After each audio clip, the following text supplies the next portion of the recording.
In the world we live in, it can seem harder and harder at times to know who or what to believe. This uncertainty can even begin to extend to our deeply held religious beliefs, and in some cases can start to erode our faith. Jared Halverson is no stranger to criticisms of faith. In fact, he has devoted his life to studying them. And yet, he says that his study of anti-religious rhetoric has only strengthened his belief in the gospel of Jesus Christ.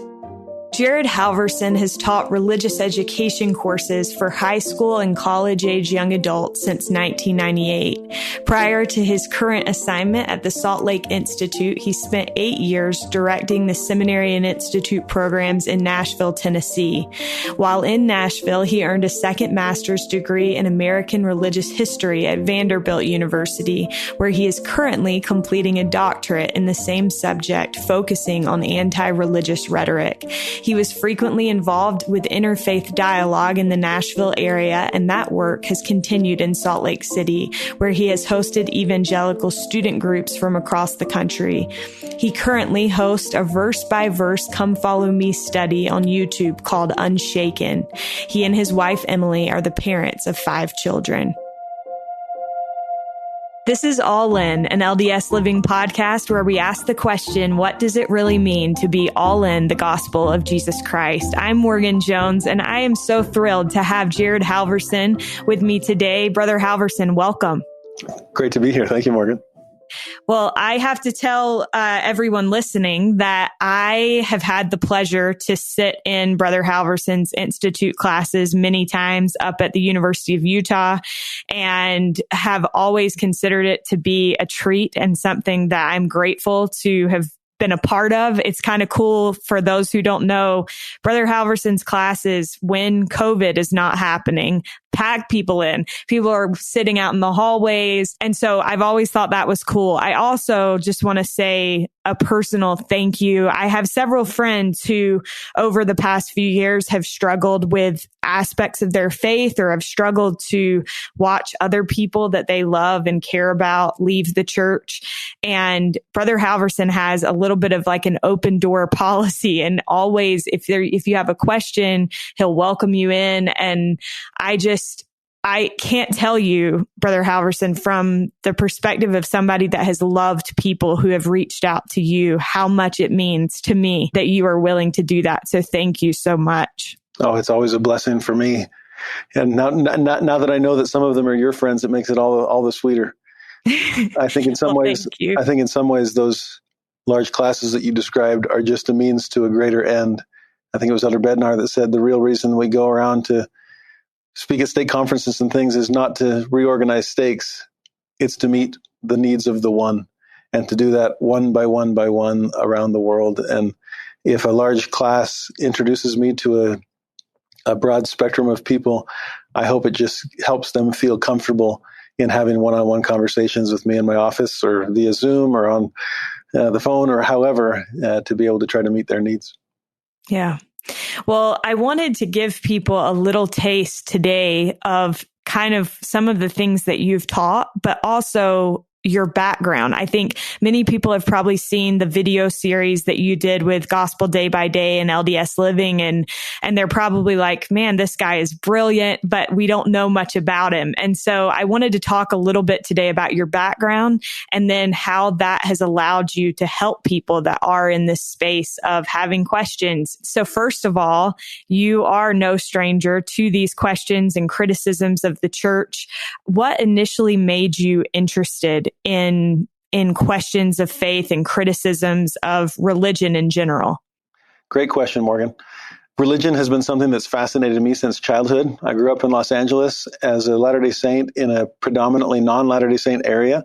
And most of my friends were very, very devout and very diverse in their own religious beliefs. I remember as a high school kid being invited to speak at an interfaith service that we had at the Catholic Church, and to represent Mormonism at the time, to me, just felt like an honor. And to be surrounded by other people that were very strong in their own beliefs it just felt like I was in good company, in spite of the fact that we didn't see eye to eye on everything theologically. And so then I went to BYU and studied, took as many religion classes as I possibly could. After BYU, started working for the church, teaching seminary and institute, and absolutely loved it, but wanted to deepen my understanding of religious issues. And so when I was reassigned to Nashville, Tennessee to direct the institute program there, Vanderbilt University has a divinity school that was top-notch as far as things I was looking for in American religious history, and dove into the program and just wanted to understand as much as possible about religion, and not just my beliefs, but the beliefs of others. That introduced me to questions that people have had for millennia. I remember when I was applying and one of the administrators asked, "Why do you want to come and get a PhD in religious history? You're a Latter-day Saint. We're here to prepare ministers, and there's no professional clergy in Mormonism, so we can't help you become a Mormon priest." And I laughed and said, "I was a Mormon priest at age 16, so I don't need your help on that. But we also prepare academics," he said, "and you already teach for your church. And so in some ways, you're already living the dream. What do you need a PhD to continue teaching for your religion?" I gave him two answers. One, I said, more used would I be? I just felt like the Lord could use me better if I was better trained and had a better understanding of what was out there. And secondly, I said, as Latter-day Saints, we sometimes feel like we know everything, that we specialize in answers. I know that's not very humble of us. And I said, but I sometimes wonder if we knew what the questions were to begin with. And you typically don't appreciate answers until you know what questions they're responding to. And so I really want to come to divinity school and understand people's questions. What has kept theologians and philosophers up at night across the millennia? And I want to see if the restored gospel's answers measure up, and if they really do respond to the questions of the soul. And he must have liked that answer, because he let me in. And it was an incredible experience to be there for a second master's degree, to expand beyond Mormon history into American religious history in general, and then to continue pursuing the PhD in the same subject. There was a 6-week program that Terrell Givens and Richard Bushman put together each summer for kind of the next generation of LDS scholars. And they'll pick some subject in LDS history and gather a group of PhD students from across the country and kind of whip us all into shape. And sitting at the feet of Terrell Givens and Richard Bushman is an honor, whatever the circumstance might be. But to learn from them about LDS history and how to make sense of things from the past, that particular summer we studied the golden plates as a cultural phenomenon. And in my own research, I studied every newspaper article I could find from the 1830s and 40s regarding the coming forth of the Book of Mormon. And I was amazed. I just wanted to get a sense of what did the general public think of the Book of Mormon when they first heard the story. So that if a Latter-day Saint missionary came and knocked on your cabin door, did you have anything in your mind already that would color your perception when the missionary started talking about the Book of Mormon? And it struck me how negative everything was, and really how flippant and how much mocking went into telling the story of a gold Bible and stone spectacles and some New York farm boy who said he'd spoken with God. And that really struck me as this approach that people took towards taking apart someone else's beliefs. And that began what would turn into my second master's thesis, the doctoral dissertation. All of my study from that moment forward really became, how do people attack one another over issues of faith? And so, as weird as it sounds, I guess my specialty is in anti-Mormonism and anti-Semitism and anti-Catholicism. It's not just those that attack our faith, it's those that attack faith in general. And to see the approaches that they take, the strategies and tactics that are typically used rhetorically, all in an effort to undermine one another's beliefs in hopes of replacing it with something different. That has been something I've been amazed at how useful it's been. I didn't realize that my two answers to the administration would become one, that the more used would I be would boil down to, how do we answer questions of faith, particularly in the face of those that are attacking it? I've been amazed at how useful it's been. When I was first asked to leave Tennessee and come back to Utah and assigned at the University of Utah, I told my wife, and she was thrilled to be moving back to Utah, but she said, I think she sensed that I was a little hesitant. And she said, "Honey, you get to go to the U of U. You study intellectual anti-Mormonism, and you're going to the epicenter. You're living the dream." And I just laughed. I said, yeah, I guess you're right. And since I've been here, I am amazed at how often I'll have conversations with friends of yours, evidently, who need a little bit of spiritual boost, or just someone to listen and bounce their questions off of. Yeah. Well, and I think it's interesting. We experience opposition to our faith regardless of where we live. But I do think there are differences in the way that we experience that opposition. I grew up in North Carolina, and the way that I experienced that opposition growing up versus the way that I experience it in Utah is a very different thing. But I think that you make such an interesting point that anti-religious literature or attacks on religion, that is not something that is unique to us as Latter-day Saints. So I wondered if we could kind of start off, what should people know about anti-religious literature that maybe we don't know? And I think it's interesting. As I was preparing for this, I was thinking about how there are some people who say that there is no such thing. Like, they don't like that phrase, anti-religious, whatever. What would you say about that? I guess that's a two-part question. Well, great questions. Let me tackle one of them first. Is there such a thing as anti-religious literature or anti-religious rhetoric? And that's a definite yes. And it's old and it's broad, and you name the faith, they're going to get attacked, especially if that faith seems to be growing. And often it seems that the ones that are attacking it most maliciously or most subtly, maybe most successfully would be a better adverb, are those that were once members of that church. And I think you see that often in our day as people are trying to blog or a podcast or a video or do whatever they can to try to diminish the influence of the restored gospel in Latter-day Saints' lives. I think it's interesting to see their approach. Sometimes they'll say, oh, this isn't anti-Mormon. This isn't anti-Mormonism. This is Mormonism. And we're just trying to give the other side of the story. And yet it's only that side of the story. I sometimes when I meet with students, I'll sometimes describe things as walking across the teeter-totter. If you remember playing with seesaws or teeter-totters when you were a kid, and if no one's on the other side, you can stand on one side of it and it's nice and stable. No problem at all. But as you start walking across it, then it starts to get unstable when you're near the fulcrum, the middle. And so often what you'll do is try to get to the other side as quickly as you possibly can, because then it's stable again. It's back on the ground. And now I'm not worried about losing my balance. And I think often people in any faith, again, anti-religion is wide and deep, will, as they leave their faith, will start feeling unstable, will start kind of launching out in new directions, exploring things, asking questions. And often it begins with a good purpose in mind, just wanting to deepen their understanding or explore different avenues. But it's amazing that instability in the middle, how uncomfortable it is. And so how quickly they cross to the other side. And just instead of being a 100% true believer, now I'm a 100% antagonist. And what I once embraced and loved, I now want to take down. And again, there's so much subtlety there. Often it's people that will try to establish their credentials and let you know, oh, I was AP on my mission, or I was born and raised in the church, and all I ever wanted to do was believe.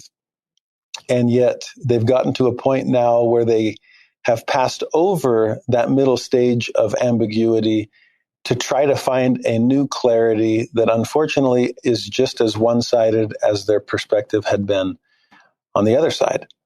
I think it's interesting to see people dogmatic and again, simplistic in their faith, and then to become equally dogmatic and simplistic in their disbelief, where real faith is somewhere in that middle where faith and doubt mingle to allow us the chance to truly exercise our agency and decide ourselves what we believe and how we're going to act upon on differing perspectives.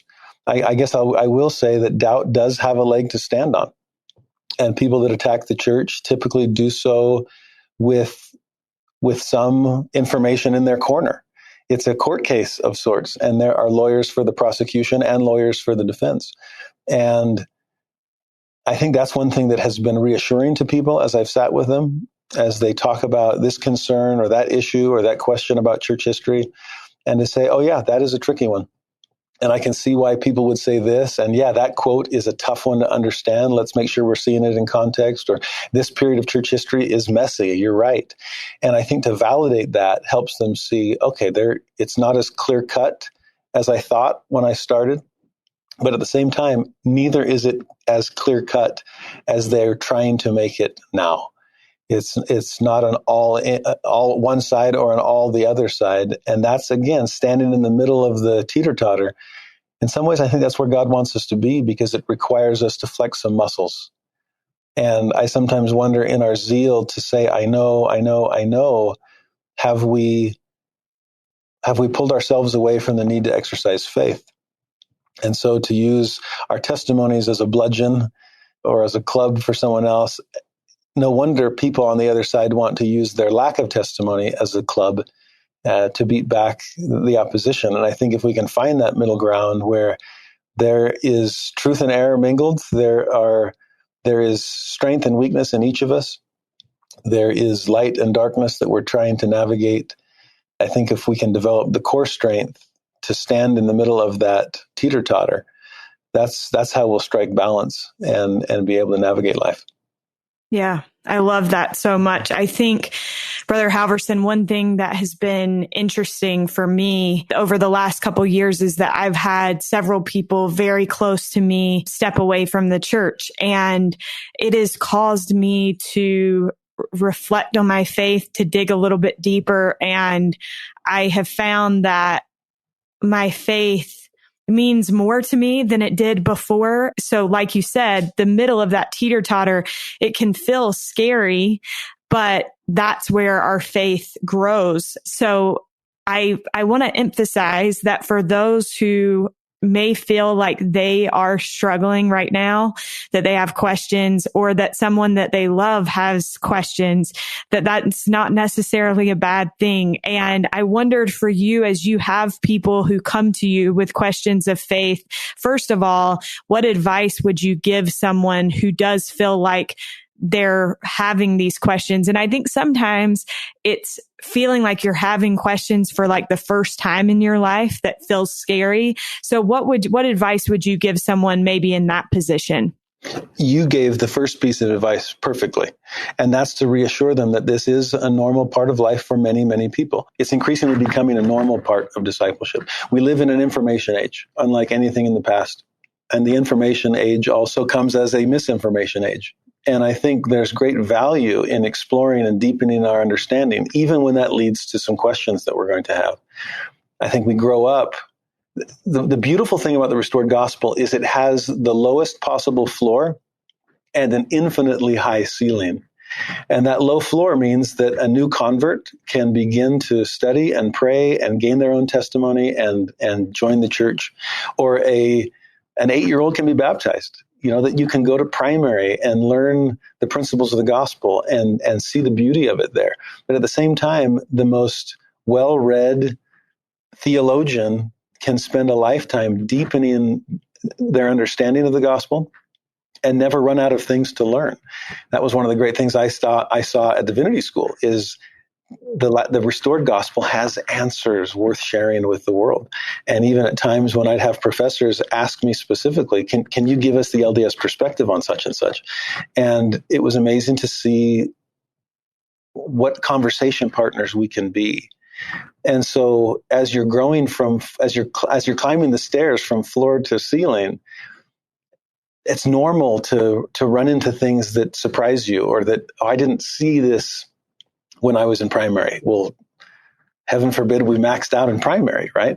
Or I was a return missionary. I'm a return missionary, and I've never read this about church history. Well, again, if we're believing in a gospel of eternal progression, what makes us think we're going to max out at 21, right? And so keep learning.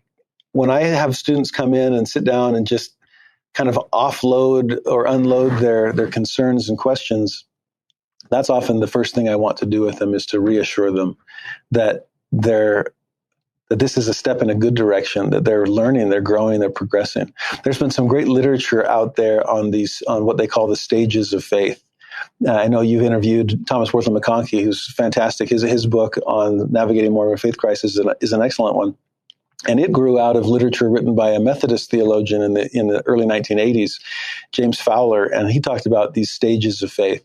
Elder and Sister Hafen have recently written a book about Faith is Not Blind, which grew out of an earlier work of Elder Hafen's called Love is Not Blind that beat Fowler by 2 years. I was excited to see that he's been working on this for the last 40 years.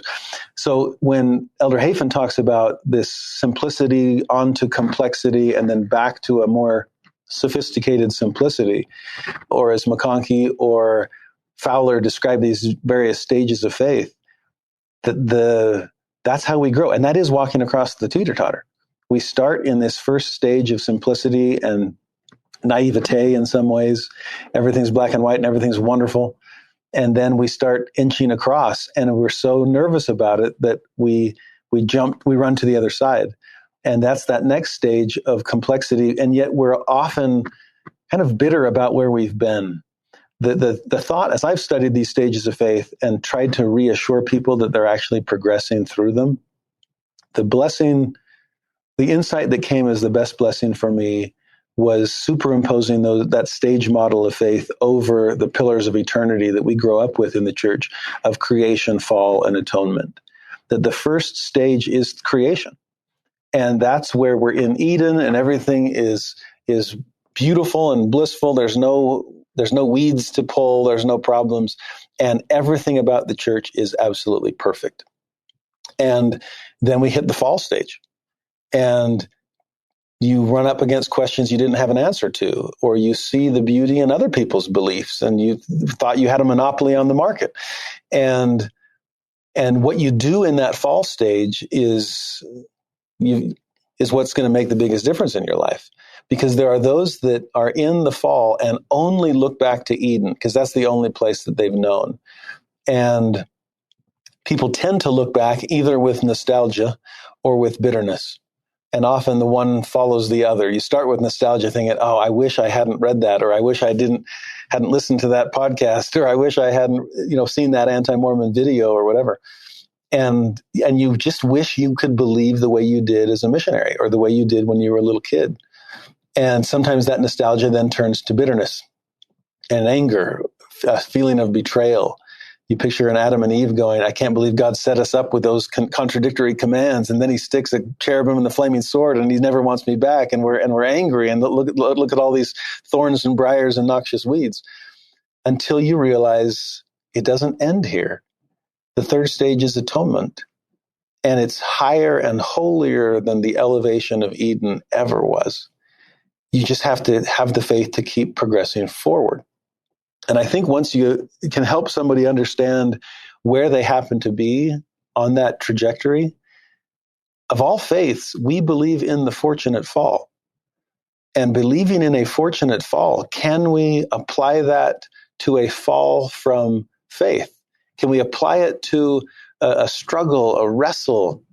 It's not as clear and as simple as it used to be, but that might actually be a sign that you're moving forward. Now, the bitterness and the anger, I think it was Orson F. Whitney that said that the fall had a twofold direction. It was both downward and forward. And I think the downward aspect is that negativity and sometimes the skepticism and the cynicism that comes up when someone is really struggling in their faith. But the forward dimension of that downward movement is you know more than you used to, and you're learning and you're growing, and hopefully you have a little more critical thought, and hopefully you have a little more openness. You're not as close-minded as you might have been previously. It's then just a matter of, what do I do here? And to me, it's sad to see those who just stay and fester in that second stage in the fall, where east of Eden is not a place we want to live forever.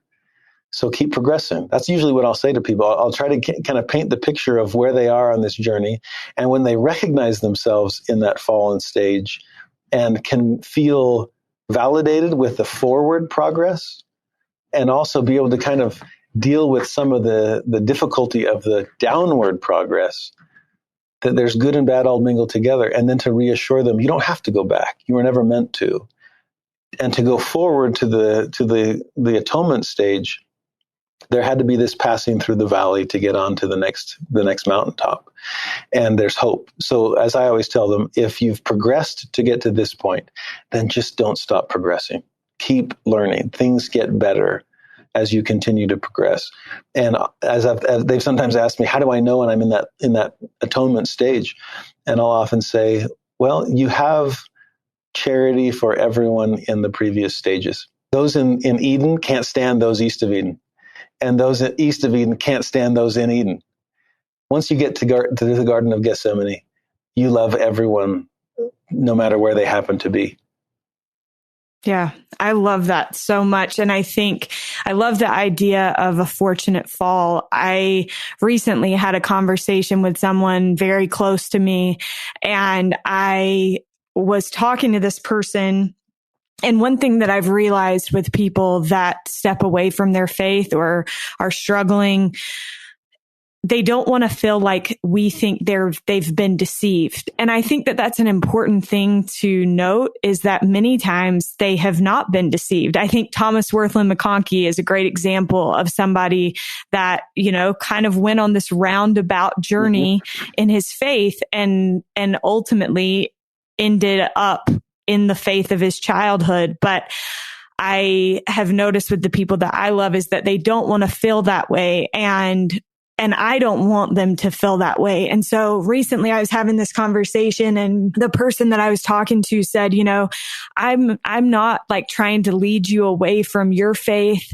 I just sometimes wish that you could experience what I've experienced, in terms of this person felt like they had come to know God in a way that they hadn't before as a result of their questions and their exploring. And I found myself at the moment, I didn't know exactly what to say, but I found myself saying, I have experienced that. Yeah. I have experienced it in the church, whereas you're experiencing it outside of it. And that's okay. It's okay that we're experiencing that in different ways. But I do think that for some people, it requires a different path. And I'm grateful in my case that it is kept me in the church, but I also recognize and have empathy for those who maybe that's not their situation. Yeah. Yeah.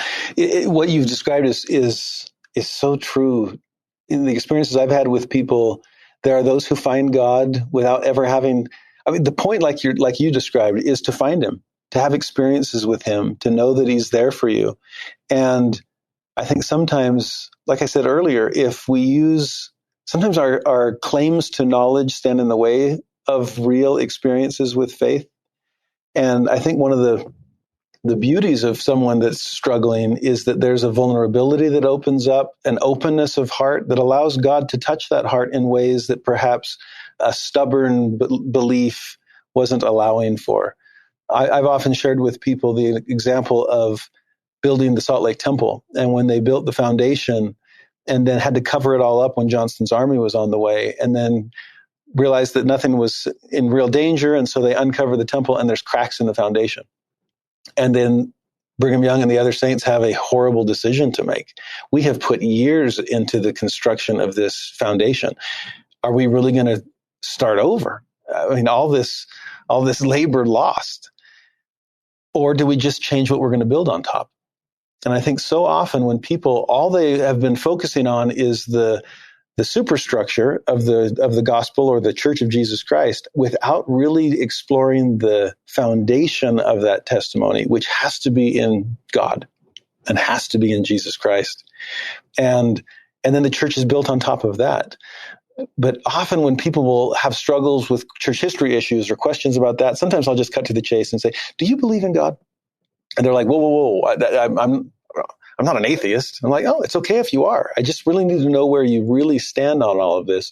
Because if you have questions about church history, but you don't even believe in God, then we're straightening deck chairs on the Titanic. We have to get to the root of the issue. So how deep did the cracks go?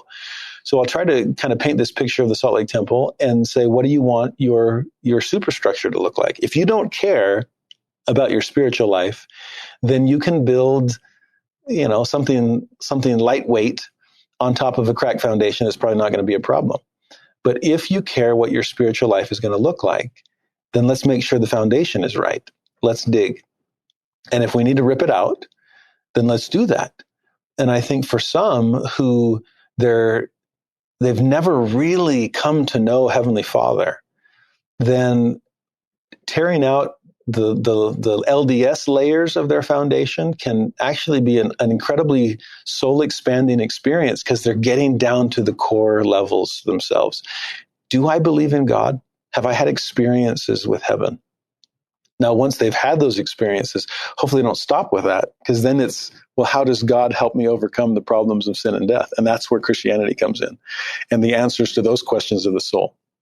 And once Christianity becomes a solid layer of your foundation, now you start thinking, well, does Christ use churches as a vehicle to tap into his saving grace? And if so, where does the Church of Jesus Christ of Latter-day Saints stand in all of that, among all these denominational possibilities within Christianity?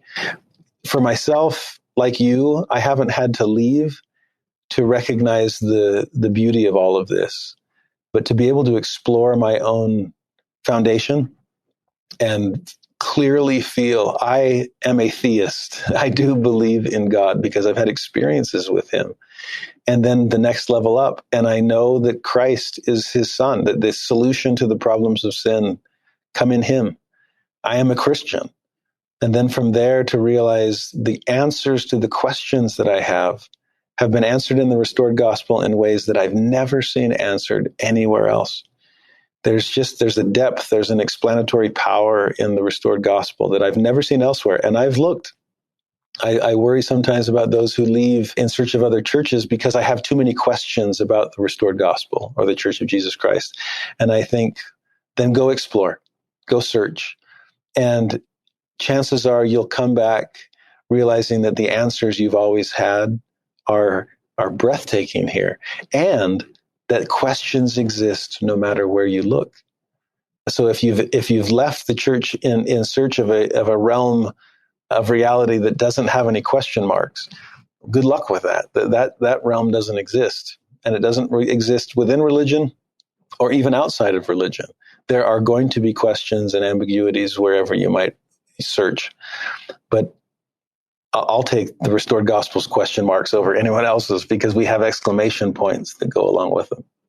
Yeah. Let me ask you this, Brother Halverson. I feel like what you just said is so important to note, because I think a lot of times people leave our church because they have questions about church history or whatever it may be, issues with the temple or Joseph Smith, and they leave the church and then they find these questions in other religions. And so then the question is, well, do I believe in organized religion at all? How do you kind of work through that? That's exactly what typically happens. Occasionally, there are those that leave the Church of Jesus Christ of Latter-day Saints and comfortably settle into some other religion. But I found from my own study and my own experience with people that if the question marks that you find within the restored gospel are deal breakers for you, then no other religion will be satisfying either. Because again, I don't say this pridefully, and as one who spent time in divinity school surrounded by incredible people preparing for ministry within other religions, I have as much holy envy for other faiths as anyone I know. And I rejoice in friends that are leading congregations in other denominations. It's incredible the good that they do. I love them for it. That being said, we have answers to questions that no one else does. I'm amazed by that. Almost daily walking around divinity school, I would be humming to myself, either we thank thee, O God, for a prophet, or praise to the man, because there are just answers the restored gospel has that the world is looking for. I came away from divinity school more convinced than ever of our exclamation points.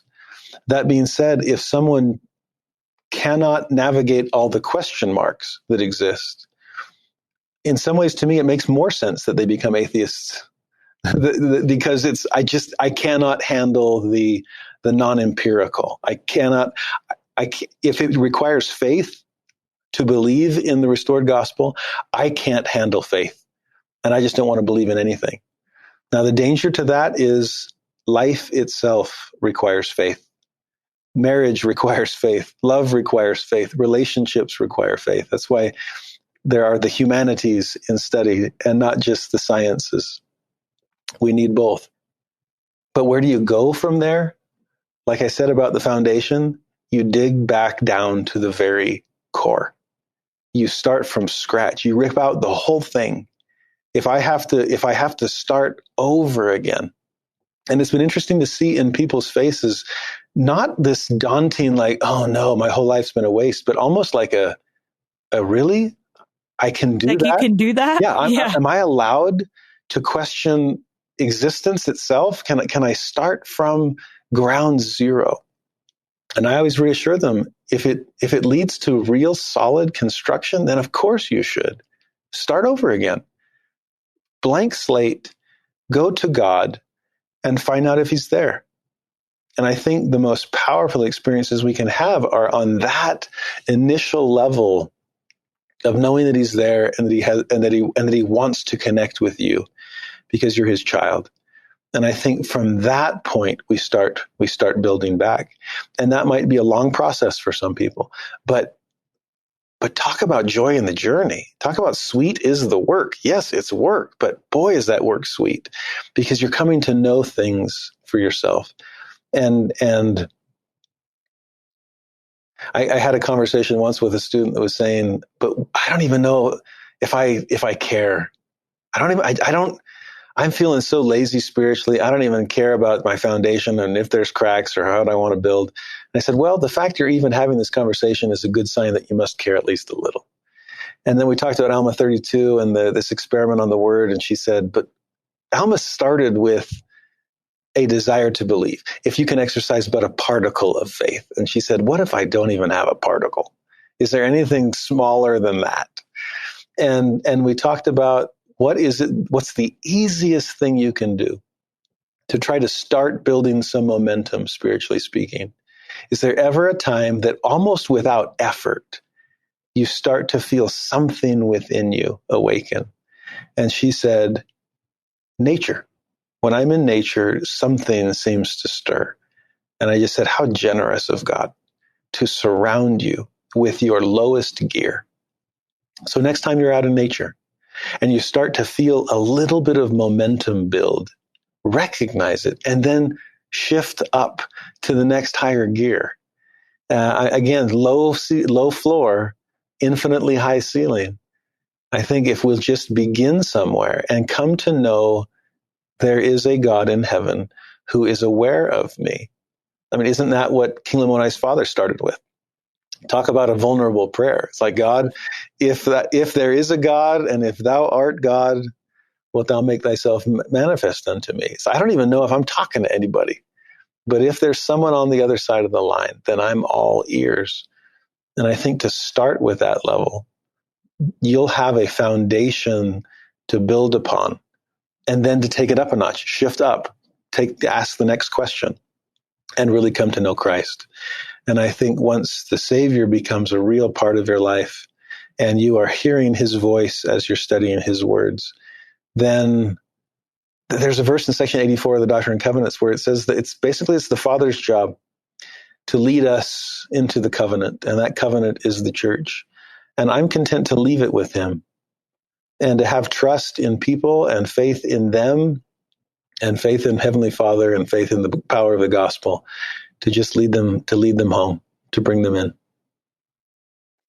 Thank you for that. I think, Brother Halverson, I feel like there is a sweetness in this conversation. And I think it comes as a result of having been two people who have loved people who have walked away from the church. I think there's something about that experience that is kind of soul changing. It has been for me at least. And you've had experiences within your own family related to struggles of faith. I just wondered, I've loved hearing you talk about that in your classes. And I wondered what you've learned from those experiences and how they've given you more empathy, because I think that is that is a beautiful byproduct of a lot of the questioning going on right now for those experiencing it. And for those who love people that are experiencing it, is that it changes us. So how has that changed you? Well, I knew their hearts before, and I know their hearts now. And their perspective on things may have changed. The perceptions they have of experience may be different than my perceptions, but the person behind them is still the person that I loved before. Yeah. And to hold out hope, it's to give them the benefit of their doubts, and to understand that the fact they're even engaging in the wrestle is such a beautiful sign. And while their decisions right now might not be the same decisions that you would wish for them, I don't know, there's something about Heavenly Father's watch care. The father of every prodigal is still staring out the window, waiting for any movement home. And he'll run out to meet them. And hopefully we're running right alongside them. I've had fascinating conversations, like you said, with family members and loved ones. And I know where they're coming from, and they know where I'm coming from. And so I think more than anything is to maintain the relationship and that love that has undergirded all of it, so that there's not a sense of, there's already some obstacles to belief, right? We live in a secularized world. We live in a world where faith in the unseen is sometimes hard to live by. And I would hate for any kind of oppositionality on my part, or having to get the last word in edgewise adds yet another obstacle to their ever wanting to return. I think also, if we can get past the thought that every step away from the gospel or from the church is a step towards sin, I think too often we jump on that and go, oh, well, what sin are you trying to hide? You don't want the church to be true, and that doesn't do anybody any good, especially when often it's cognitive dissonance that's driving them away. Sometimes it's honest conscience on their part of, I can't accept a certain policy of the church right now because my heart's too big. And wanting to validate, I found that any chance that we have to validate those that we love, to help them see that there is goodness driving a lot of their questions, and in hopes that they'll simply put the weapons down, put the dukes down, so to speak, that this isn't a fight, and that this is love, and that we can love each other in spite of doctrinal differences, in spite of different perceptions and perspectives on the church and its doctrine and its practices. Yeah. Thank you so much. Brother Halverson, I so appreciate you taking the time to share these things. I wanted to ask you one more thing before we get to our last question.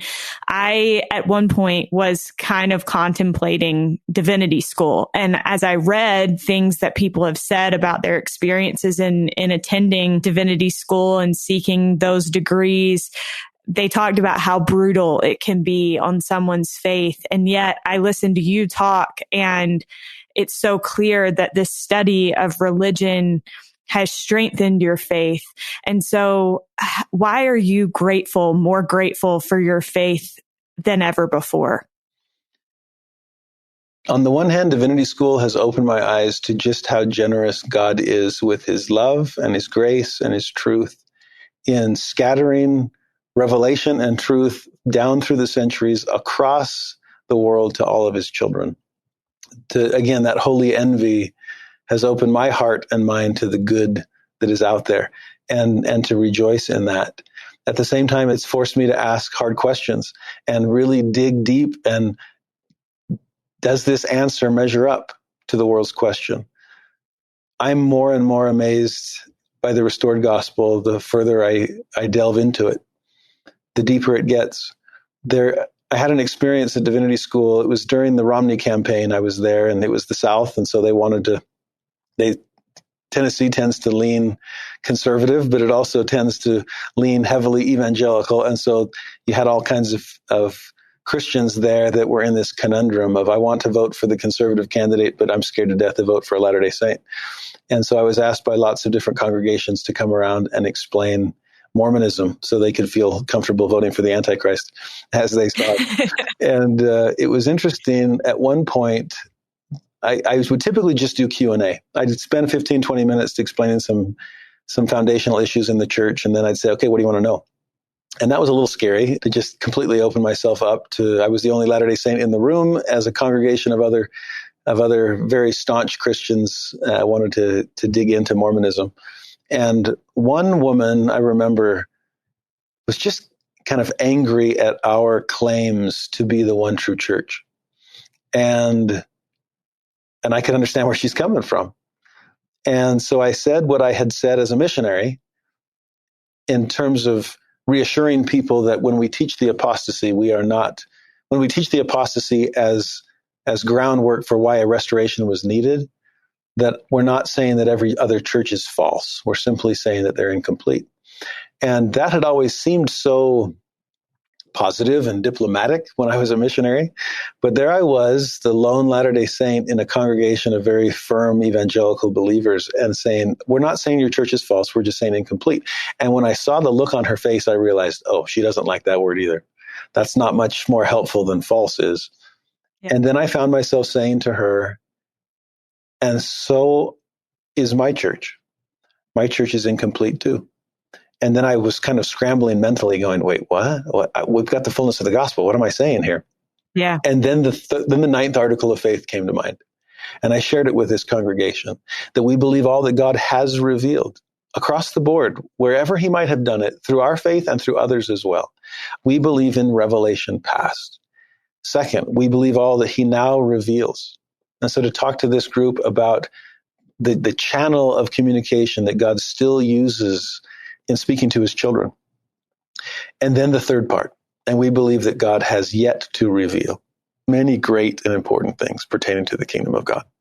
That third part of the ninth article of faith is my favorite phrase in the articles. To see that there is yet more that God wants to teach us. And that's an admission that we're incomplete. So when somebody's struggling in their faith and we don't have an answer to this, well, then that's the third part of the ninth article of faith.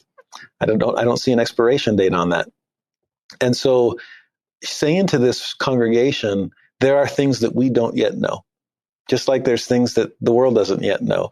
But the difference is God has restored prophets to the earth, and that's the channel through which that additional revelation will come. To me, that has always reassured me when I face a question I can't yet answer. And Divinity School presented us with lots of them. And even a deconstruction of past answers, and not a whole lot of help in reconstructing answers that were deconstructed. How do you navigate? How do you balance things? And to me, I was always amazed at all three elements of the ninth article of faith. Number one, an assurance of the answers to questions that I've already had.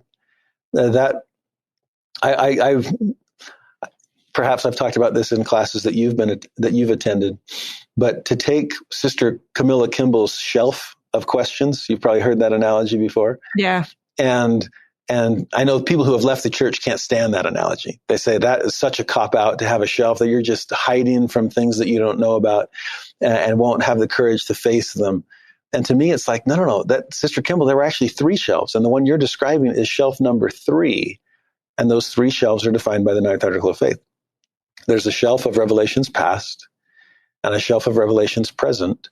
And then the one that you don't have answers to, that's actually just the shelf of revelations yet to come. And if you'll truly inventory shelf number 1 and start to really, dust them off and remember, as a conscious act of faith, remember the experiences you've had with God before, and then be open to revelations present. My favorite shelf is shelf number 2. What is God teaching me right now in my study, in my pondering?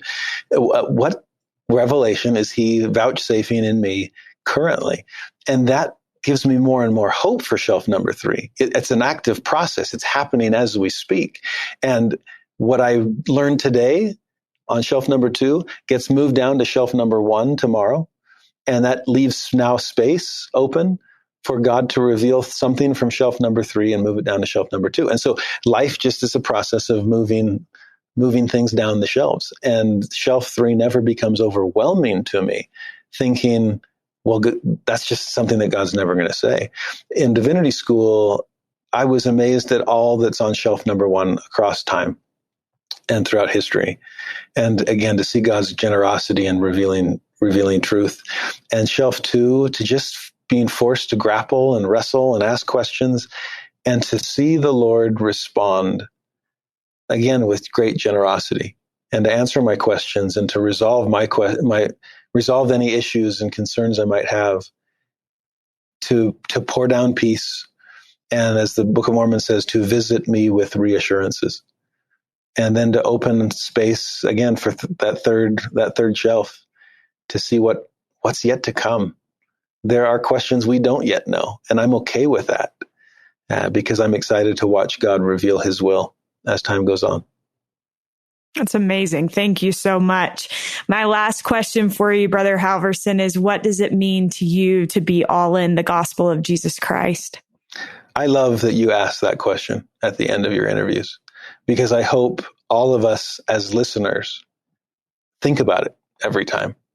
And am I more in than I was an hour ago? What direction am I moving in? When I was 8 and got baptized, I was so excited to be baptized. I was one of those weird little kids that the gospel just meant everything to me ever since childhood. And I've never outgrown that. And I remember coming out of the water and looking up at the witnesses with my little 8-year-old face beaming, I'm sure, and to get the shake of the head, no, that one didn't count because your foot came up. I'm like, dang it. And so we did it again. And my dad did the prayer again, and he laid me under again. And I looked up. I tried the other witness this time instead of the one who shook his head the first. And he shook his head the second time. Said, nope, that one didn't count either. Your foot came up again. And I remember just almost feeling embarrassed as a little 8-year-old, going, come on, Dad, get it together. We got to do this right. And the third time, he made sure that I was all in. And to me, if our baptism has to be complete immersion, then why would we think that the discipleship that follows it should be any less deep? And I don't want a single piece of me poking out of the water. I want Jesus to take me all under and all in, to be buried with him, as Paul taught, so that I can be raised with him in an entirely new life. I don't want my academic experience poking out of the water. I don't want my work experience, my life experience, my family experience. I don't want any piece of me not immersed in the gospel of Jesus Christ, because it does change you. And when he raises you with him, it is to newness of life. I am grateful for the restored gospel. It's changed me and continues to do so, which is perhaps why I spend the bulk of my time in class and out of class trying to help other people maintain that desire to stay with Jesus, to just stay in the water with him. And if there are parts of you that are poking out, it's amazing how many times he'll patiently re-immerse us until we can finally say with him that we're all in. Brother Halverson, thank you so much. It has been such a treat to talk with you. And I appreciate, like I said, I appreciate your work. I appreciate you taking the time to be with me today. And I just thank you so much. It's been my pleasure. Thank you for all that you do, Morgan. We are so grateful to Jared Halverson for joining us on today's episode. If you enjoyed Brother Hal's thoughts, be sure to check out the Gospel Day by Day video series that features him. A huge thank you to Derek Campbell of Mix at 6 Studios for his help with this episode. I also wanted to thank all of you who left such kind reviews after last week's episode. I read all of them and just wanted to say thank you. Thank you for being with us again this week, and we'll be with you again next week.